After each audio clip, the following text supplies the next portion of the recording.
Chapter 9. The Homestead, a Visitor, Half-Confidences.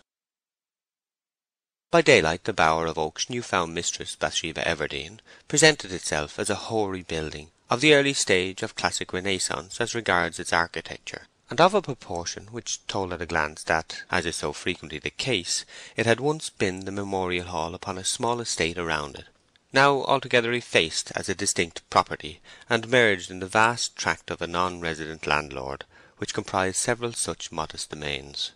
Fluted pilasters, worked from the solid stone, decorated its front, and above the roof the chimneys were panelled or columnar, some coped gables with finials and like features still retaining traces of their Gothic extraction.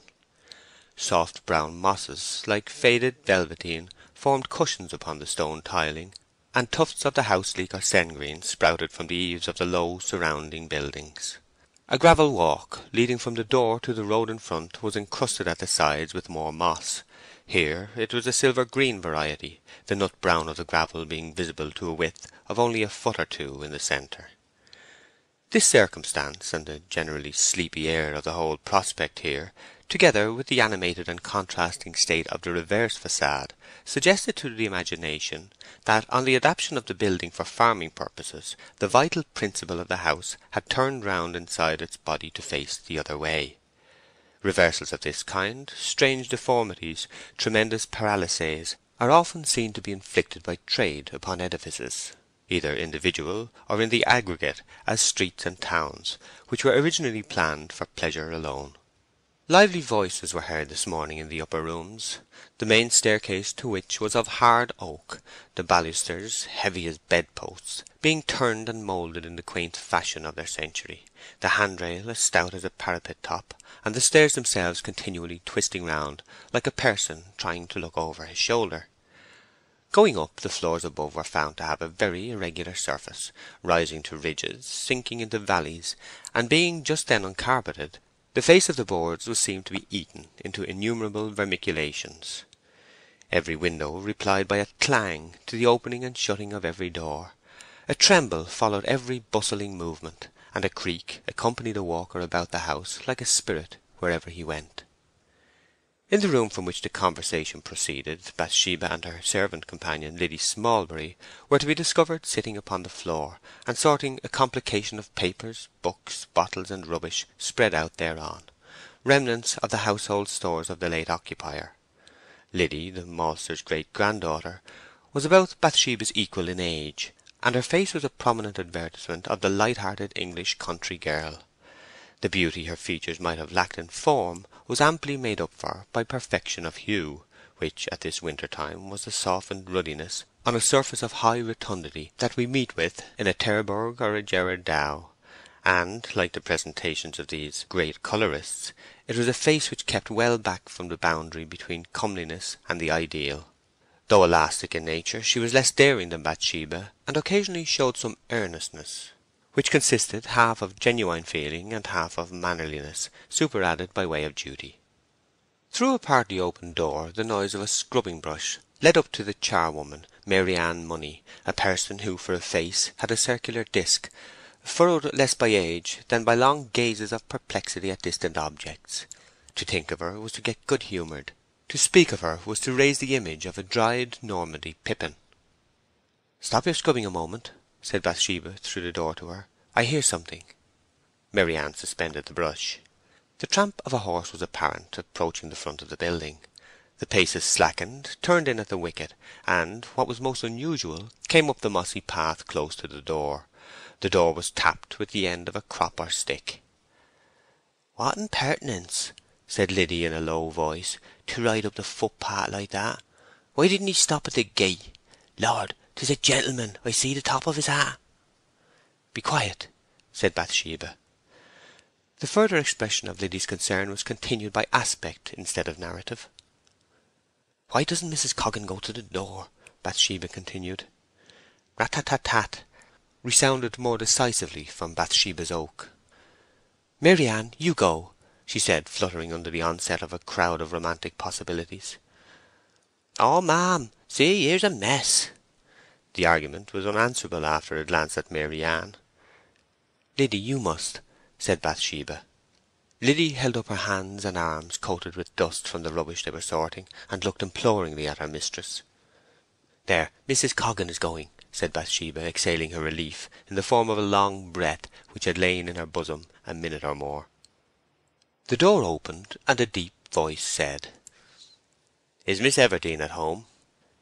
"I'll see, sir," said Mrs. Coggan, and in a minute appeared in the room. "Dear, what a third-over place this world is," continued Mrs. Coggan, a wholesome-looking lady who had a voice for each class of remark according to the emotion involved, who could toss a pancake or twirl a mop with the accuracy of pure mathematics, and who at this moment showed hands shaggy with fragments of dough and arms encrusted with flour. "I'm never up to my elbows, miss, in making a pudding, but one of two things do happen. Either my nose must needs begin tickling, and I can't live without scratching it, or somebody knocks at the door. Here's Mr. Boldwood wanting to see you, Miss Everdene." A woman's dress being a part of her countenance, and any disorder in one being of the same nature with a malformation or wound in the other, Bathsheba said at once, "I can't see him in this state. Whatever shall I do?" Not at homes were hardly naturalized in Weatherbury farmhouses, so Liddy suggested, "Say you're a fright with dust and you can't come down." "Yes, that sounds very well," said Mrs. Coggan critically. "Say I can't see him. That will do." Mrs. Coggan went downstairs and returned the answer as requested, adding, however, on her own responsibility, "Miss is dusting bottles, sir, and is quite a object. That's why 'tis." "Oh, very well," said a deep voice indifferently. "All I wanted to ask was if anything had been heard of Fanny Robin." "Nothing, sir, but we may know to-night. William Smallbury is gone to Casterbridge, where our young man lives, as is supposed, and the other men be inquiring about everywhere." The horse's tramp then recommenced and retreated, and the door closed. "Who is Mr. Boldwood?" said Bathsheba. "A gentleman farmer at Little Weatherbury." "Married?" "No, miss." "How old is he?" "40, I should say. Very handsome, rather stern-looking and rich." "What a bother this dusting is! I am always in some unfortunate plight or other," said Bathsheba complainingly. "Why should he inquire about Fanny?" "Oh, because as she had no friends in her childhood, he took her and put her to school, and got her a place here under your uncle. He's a very kind man that way, but Lord, there!" "What?" "Never was such a hopeless man for a woman. He's been courted by 6s and 7s. All the girls, gentle and simple for miles around, have tried him. Jane Perkins worked at him for 2 months, like a slave. And the 2 Miss Taylors spent a year upon him, and he cost Farmer Ives's daughter nights of tears and £20 worth of new clothes. But Lord, the money might as well have been thrown out of the window." A little boy came up at this moment and looked in upon them. This child was one of the Coggans, who, with the Smallburys, were as common among the families of the district as the Avons and Derwents among our rivers. He always had a loosened tooth or a cut finger to show to particular friends, which he did with an air of being thereby elevated above the common herd of affectionate humanity, to which exhibition people were expected to say, "Poor child," with a dash of congratulations as well as pity. "I've got a penny," said Master Coggan in a scanning measure. "Well, who gave it to you, Teddy?" said Liddy. "Mr. Boldwood. He gave it to me for opening the gate." "What did he say?" "He said, 'Where are you going, my little man?' And I said, 'To Miss Everdene's, please.' And he said, 'She's a staid woman, isn't she, my little man?' And I said, 'Yes.'" "You naughty child! What did you say that for?" "'Cause you gave me the penny." "What a pucker everything is in!" said Bathsheba discontentedly when the child had gone. "Get away, Maryann, or go on with your scrubbing, or do something. You ought to be married by this time, and not here troubling me." "Ah, mistress, so I did. But what between the poor men I won't have, and the rich men who won't have me, I stand as a pelican in the wilderness." "Did anybody ever want to marry you, miss?" Liddy ventured to ask when they were again alone. "Lots of 'em, I dare say." Bathsheba paused, as if about to refuse a reply, but the temptation to say yes, since it was really in her power, was irresistible by aspiring virginity, in spite of her spleen at having been published as old. "A man wanted to once," she said in a highly experienced tone, and the image of Gabriel Oak, as the farmer, rose before her. "How nice it must seem," said Liddy, with the fixed features of mental realization. "And you wouldn't have him?" "He wasn't quite good enough for me." "How sweet to be able to disdain, when most of us are glad to say, 'Thank you.' I seem to hear it. 'No, sir, I'm your better,' or 'Kiss my foot, sir, my face is for mouths of consequence.' And did you love him, miss?" "Oh, no, but I rather liked him." "Do you now?" "Of course not. What footsteps are those I hear?" Liddy looked from a back window into the courtyard behind, which was now getting low-toned and dim with the earliest films of night. A crooked file of men was approaching the back door. The whole string of trailing individuals advanced in the completest balance of intention, like the remarkable creatures known as chained salpæ, which, distinctly organized in other aspects, have one will common to a whole family. Some were, as usual, in snow-white smock frocks of Russian duck, and some in whitey brown ones of drabbet, marked on the wrists, breasts, backs, and sleeves with honeycomb work. 2 or 3 women and pattens brought up the rear. "The Philistines be upon us," said Liddy, making her nose white against the glass. "Oh, very well. Mary Ann, go down and keep them in the kitchen till I am dressed, and then show them in to me in the hall." Chapter 10. Mistress and Men. Half an hour later, Bathsheba, in finished dress, and followed by Liddy, entered the upper end of the old hall to find that her men had all deposited themselves on a long form and a settle at the lower extremity. She sat down at a table and opened a time-book, pen in her hand, with a canvas money-bag beside her. From this she poured a small heap of coin. Liddy chose a position at her elbow and began to sew, sometimes pausing and looking round, or, with the air of a privileged person, taking up one of the half-sovereigns lying before her and surveying it merely as a work of art, while strictly preventing her countenance from expressing any wish to possess it as money. "Now, before I begin, men," said Bathsheba, "I have 2 matters to speak of. The first is that the bailiff is dismissed for thieving, and that I have formed a resolution to have no bailiff at all, but to manage everything with my own head and hands." The men breathed an audible breath of amazement. "The next matter is, have you heard anything of Fanny?" "Nothing, ma'am." "Have you done anything?" "I met Farmer Boldwood," said Jacob Smallbury, "and I went with him and 2 of his men and dragged Newmill Pond, but we found nothing." "And the new shepherd have been to Buck's Head at Yalbury, thinking she had gone there, but nobody had seen her," said Laban Tall. "Hasn't William Smallbury been to Casterbridge?" "Yes, ma'am, but he's not yet come home. He promised to be back by 6. "It wants 5:45 at present," said Bathsheba, looking at her watch. "I daresay he'll be in directly. Well, now then," she looked into the book. "Joseph Poorgrass, are you there?" "Yes, sir. Ma'am, I mane," said the person addressed. "I be the personal name of Poorgrass." "And what are you?" "Nothing in my own eye. In the eye of other people, well, I don't say it, though public thought will out." "What do you do on the farm?" I do carting things all the year, and in seed time I shoots the rooks and sparrows, and helps at pig killing, sir." "How much to you?" "Please, it's 9 and 9pence, and a good halfpenny where 'twas a bad one, sir. Ma'am, I mane." "Quite correct. Now, here are 10 shillings in addition as a small present, as I am a newcomer." Bathsheba blushed slightly at the sense of being generous in public, and Henery Fray, who had drawn up towards her chair, lifted his eyebrows and fingers to express amazement on a small scale. "How much do I owe you? That man in the corner, what's your name?"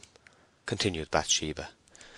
"Matthew Moon, ma'am," said a singular framework of clothes with nothing of any consequence inside them, which advanced with the toes in no definite direction forward, but turned in or out as they chanced to swing. "Matthew Mark, did you say? Speak out, I shall not hurt you," inquired the young farmer kindly. "Matthew Moon, ma'am," said Henery Fray correctingly from behind her chair, to which point he had edged himself. "Matthew Moon. murmured Bathsheba, turning her bright eyes to the book. 10 and twopence halfpenny is the sum put down to you, I see. Yes, missus, said Matthew, as the rustle of wind among dead leaves. Here it is, and 10 shillings. Now, the next, Andrew Randall. You are a new man, I hear. How came you to leave your last farm? Please, ma'am, please, ma'am, please, ma'am. As a stammering man, ma'am, said Henry Fray in an undertone, and they turned him away, because the only time he ever did speak plain, he said his soul was his own, and other iniquities, to the squire. I can cuss, ma'am, as well as you or I, but I can't speak a common speech to save his life. Andrew Randall, here's yours. Finish thanking me in a day or two. Temperance Miller. Oh, here's another. Soberness. Both women, I suppose. Yes, ma'am, here we be, I believe, was echoed in shrill unison. And what have you been doing? Tending threshing machine and wimbling bonds, and saying hoosh to the cocks and hens when they go upon your seeds, and planting early flower balls and Thompson's Wonderfuls with a dibble. Yes, I see. Are they satisfactory women? She inquired softly of Henry Fray. Oh, ma'am, don't ask me. Yielding women, as scarlet as pear as ever was, groaned Henry under his breath. Sit down. Who, ma'am? Sit down. Joseph Poorgrass in the background twitched, and his lips became dry with fear of some terrible consequences, as he saw Bathsheba summarily speaking, and Henry slinking off to a corner. Now the next. Laban Tall, you'll stay on working for me. For you or anybody that pays me well, ma'am, replied the young married man. True, the man must live, said a woman in the back quarter, who had just entered with clicking pattens. What woman is that? Bathsheba asked. I be his lawful wife, continued the voice with greater prominence of manner and tone. This lady called herself 25, looked 30, passed for 35, and was 40. She was a woman who never, like some newly married, showed conjugal tenderness in public, perhaps because she had none to show. Oh, you are, said Bathsheba. Well, Laban, will you stay on? Yes, he'll stay, ma'am, said again the shrill tongue of Laban's lawful wife. Well, he can speak for himself, I suppose. Oh, Lord, not he, ma'am. A simple tool. Well enough, but a poor gawkhammer mortal, the wife replied. He, he, laughed the married man with a hideous effort of appreciation, for he was as irrepressibly good-humoured under ghastly snubs as a parliamentary candidate on the hustings. The names remaining were called in the same manner. Now, I think I have done with you, said Bathsheba, closing the book and shaking back a stray twine of hair. Has William Smallbury returned? No, ma'am. The new shepherd will want a man under him, suggested Henry Fray, trying to make himself official again by his sideways approach towards a chair. Oh, he will. Who can he have?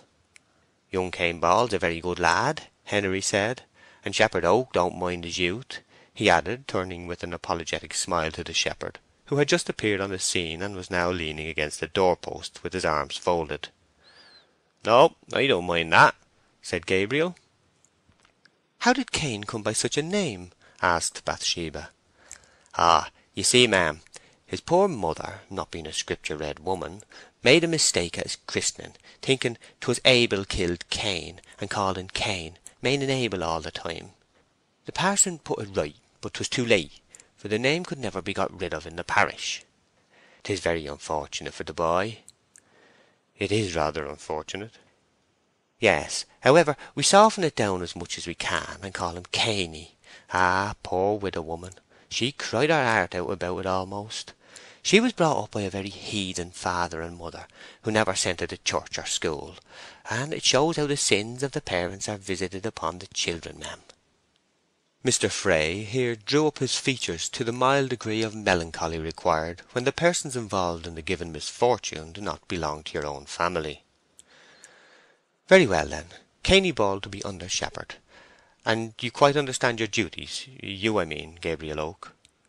Quite well, I thank you, Miss Everdene, said Shepherd Oak from the doorpost.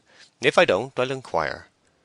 Gabriel was rather staggered by the remarkable coolness of her manner. Certainly nobody without previous information would have dreamt that Oak and the handsome woman before whom he stood had ever been other than strangers. But perhaps her air was the inevitable result of the social rise which had advanced her from a cottage to a large house and fields. The case is not unexampled in high places. When, in the writings of the later poets, Jove and his family were found to have moved from their cramped quarters on the peak of Olympus into the wide sky above it, their words show a proportionate increase of arrogance and reserve. Footsteps were heard in the passage, combining in their character the qualities both of weight and measure, rather at the expense of velocity. All. Here's Billy Smallbury, come from Casterbridge. And what's the news? Said Bathsheba, as William, after marching to the middle of the hall, took a handkerchief from his hat and wiped his forehead from its centre to the remoter boundaries. "I should have been sooner, miss," he said, "if I hadn't been for the weather." He then stamped with each foot severely, and on looking down his boots were perceived to be clogged with snow. "Come at last, is it?" said Henery. "Well, what about Fanny?" said Bathsheba. "Well, ma'am, in round numbers she's run away with the soldiers," said William. "No, not a steady girl like Fanny." "I'll tell ye all particulars. When I got to Casterbridge barracks, they said the 11th Dragoon Guards be gone away, and new troops have come. The 11th left last week for Melchester and onwards. The route came from the government like a thief in the night, as is his nature to do, and afore the 11th knew it almost, they were on the march. They passed near here." Gabriel had listened with interest. "I saw them go," he said. "Yes," continued William, "they pranced down the street playing 'The Girl I Left Behind Me,' so 'tis said, in glorious notes of triumph. Every looker-on's inside shook with the blows of the great drum to his deepest vitals, and there was not a dry eye throughout the town among the public-house people and the nameless women." "But they're not gone to any war?" "No, ma'am, but they be gone to take the places of them who may, which is very close connected. And so I said to myself, Fanny's young man was one of the regiment, and she's gone after him. There, ma'am, that's it in black and white." "Did you find out his name?" "No, nobody knew it. I believe he was higher in rank than a private." Gabriel remained musing and said nothing, for he was in doubt. "Well, we are not likely to know more to-night, at any rate," said Bathsheba. "But one of you had better run across to Farmer Boldwood's and tell him that much." She then rose, but before retiring addressed a few words to them with a pretty dignity, to which her morning dress added a soberness that was hardly to be found in the words themselves. "Now, mind you have a mistress instead of a master. I don't know yet my powers or my talents in farming, but I shall do my best, and if you serve me well, so shall I serve you. Don't any unfair ones among you, if there are any such, but I hope not, suppose that because I am a woman I don't understand the difference between bad goings-on and good." All. "Know him?" Liddy. "Excellent well said." "I shall be up before you are awake, I shall be afield before you are up, and I shall have breakfasted before you are afield. In short, I shall astonish you all." All. "Yes'm." "And so good night." All. "Good night, ma'am." Then this small thesmothete stepped from the table and surged out of the hall, her black silk dress licking up a few straws and dragging them along with a scratching noise upon the floor. Liddy, elevating her feelings to the occasion from a sense of grandeur, floated off behind Bathsheba with a milder dignity not entirely free from travesty, and the door was closed.